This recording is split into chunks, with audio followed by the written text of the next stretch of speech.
Hey, what's up, everyone? This is Jalen here, and today we're going to go over some of the basics of recording in Logic Pro X.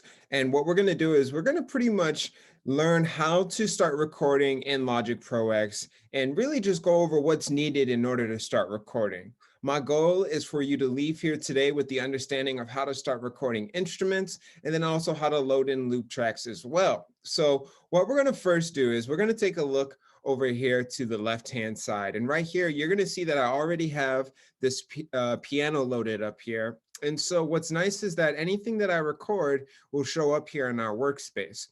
Now, with this piano that's loaded up, you'll notice that this R right here, which stands for Record Enable, is in red. You always want to make sure that this is highlighted in red because that lets you know that this instrument is ready to be recorded. Now, if you try to record without it being on red, Logic Pro X doesn't know that you're ready to start recording this specific instrument.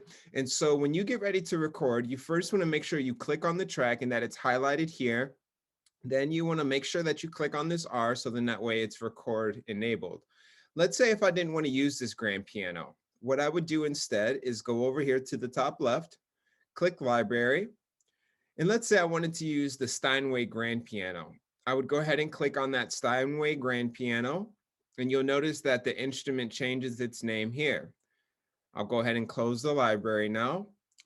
And you'll see here that it's already highlighted in red, which means that this instrument is now ready to record. Now, whenever you get ready to record, another thing you want to take a look at is, do you want to hear the metronome as you record? Personally, I love to use the metronome as I start recording because it makes sure that I stay on each beat as I go through the track. And so if you want to turn on the metronome, you can just go over here to the right, click on this triangle, and this is your metronome, also known as the click. Another thing that you want to make sure of is that your volume is also turned up as well. And right here on the left-hand side of the metronome is the count off. Now the count in is actually really nice because if you plan on just pressing the record button and diving right in, sometimes that can catch you off guard. Personally, I like to have the count in on because it allows me to prepare myself for 4 beats before the track starts recording. So what happens is that when you leave this on, you're going to hear 4 clicks from the metronome, and then you're going to start recording as soon as that first click comes on afterwards. So when you're actually ready to start recording, what you want to go ahead and do is you want to start from the top, and then you want to go ahead and click the record button, or you could just press R on your keyboard. Now, I'm going to go ahead and demonstrate how this works and just observe the screen here, and you're going to see what happens when I start recording this Steinway grand piano. Again, I have my count in on and I have my metronome on, and you're actually going to hear those 4 beats right before, and you're going to hear the metronome each time afterwards as I record. So let's go ahead and start here.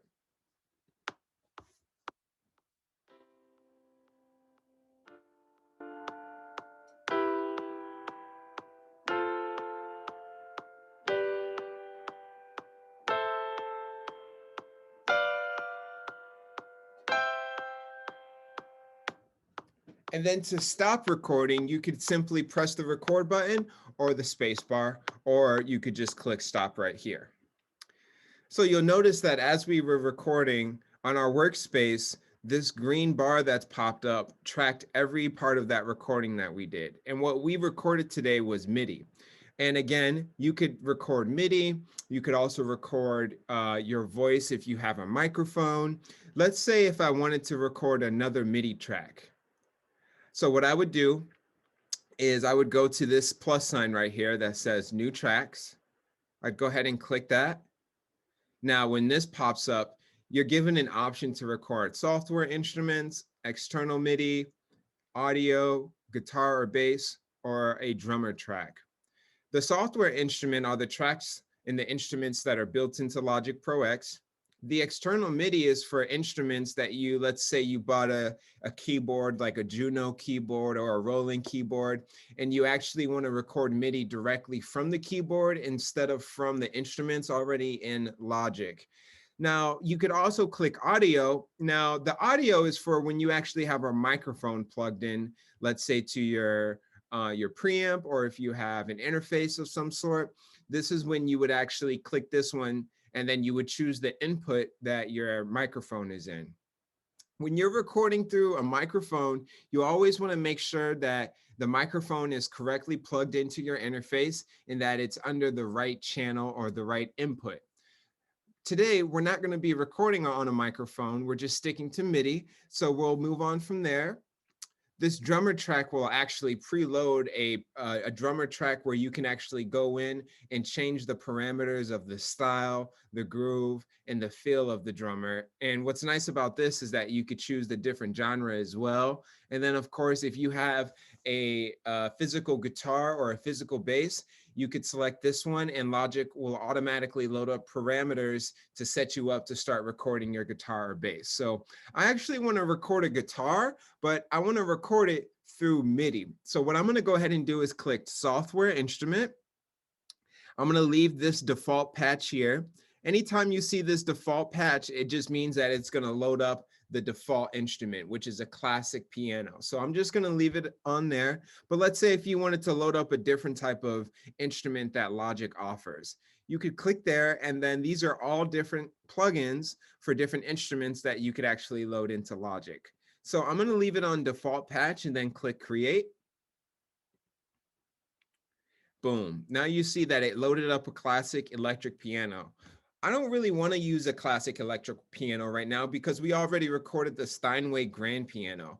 I actually want to change this one to a guitar. So what I'm going to do is I'm going to go up to my library at the top left, click there.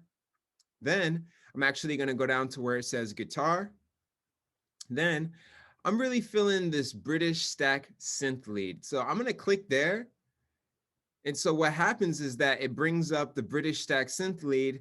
Let's say, you really want to use maybe an actual guitar sound. So instead of that, let's do an acoustic guitar. And you'll see that it loads up the icon for the acoustic guitar, and it shows you right here. Now, let's get ready to record this acoustic guitar track. Again, we just recorded the Steinway grand piano, and we want to do this acoustic guitar one. So what we're going to do now is, again, we're going to walk through our checklist of things to accomplish before we're ready to record. So the first thing you want to make sure is that the track that you're ready to record is selected and highlighted.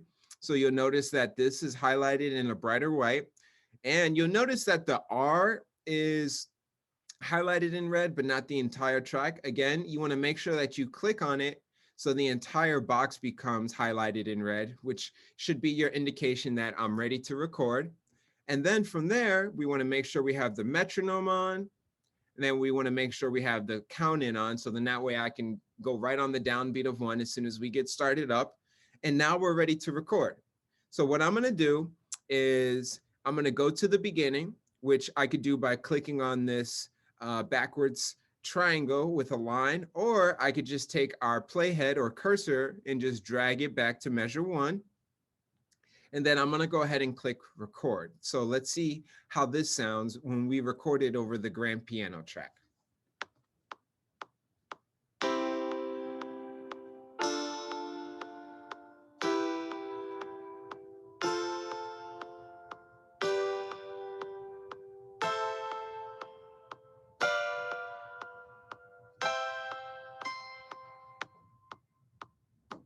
Awesome. So we just went ahead and recorded that acoustic guitar track. So now we have a total of 2 tracks loaded up.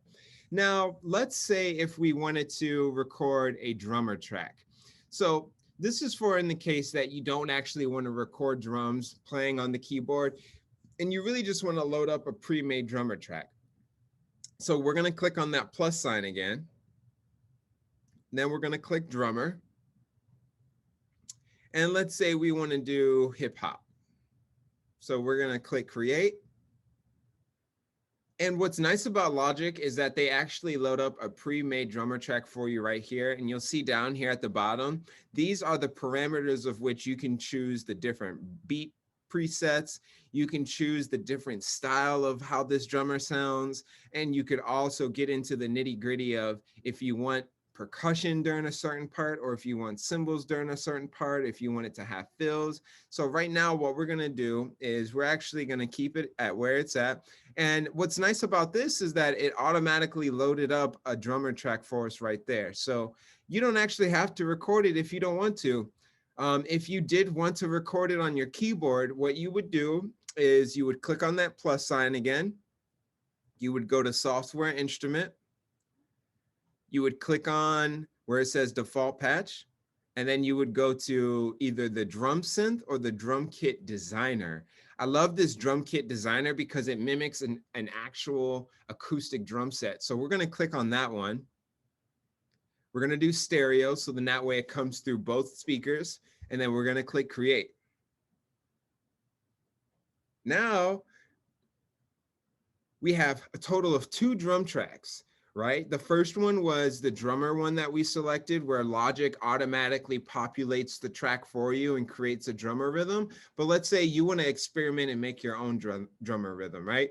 And so what you would do is you'll notice that the drum set popped up right here, which is awesome. You could click on it to hear what each drum sounds like. So this is our kick, floor tom, high tom, snare, hi-hat, crash, crash, and then of course our ride. Now these drum tracks, you'll actually be able to play on your MIDI keyboard, which is nice. What I like to do is I like to just go through the MIDI keyboard and just experiment and then find what sounds work best. What's nice about this is that once you get into the groove of just dabbling around, and we call it finger drumming, but what you could do is just mess around and just start finding grooves that work best for you, and then you can start recording them. So I'm gonna go ahead and get rid of this last drummer track, and how I'm gonna do that is by clicking on it, and then I'm gonna click delete, which deleted the entire track, and then I'm gonna delete again because it gets rid of the entire instrument, and now all we're left with is the acoustic drummer track.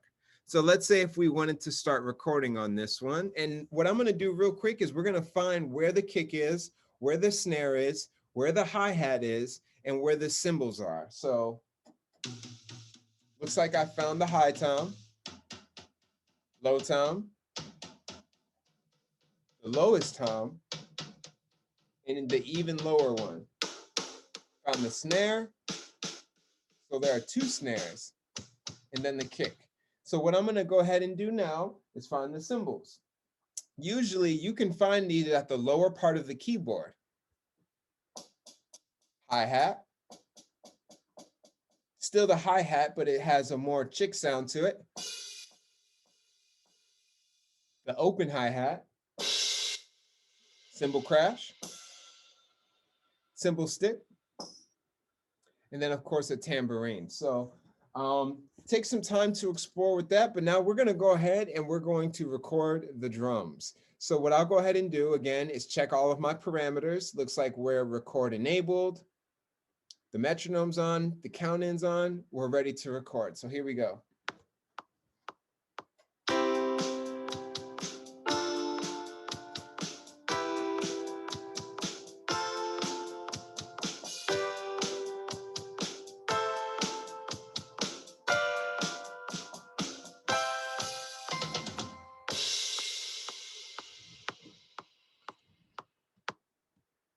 And there you have it. So that's how you actually record into Logic. And let's say now you're ready to start listening back to that. You could just go ahead and click the play button.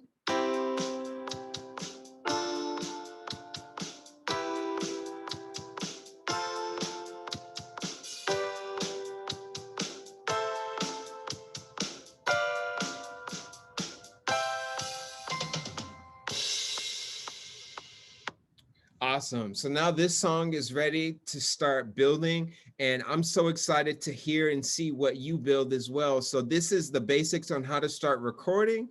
Again, my name is Jalen. If you have any questions, feel free to contact me. My email is jalen.k.little@gmail.com, and happy creating.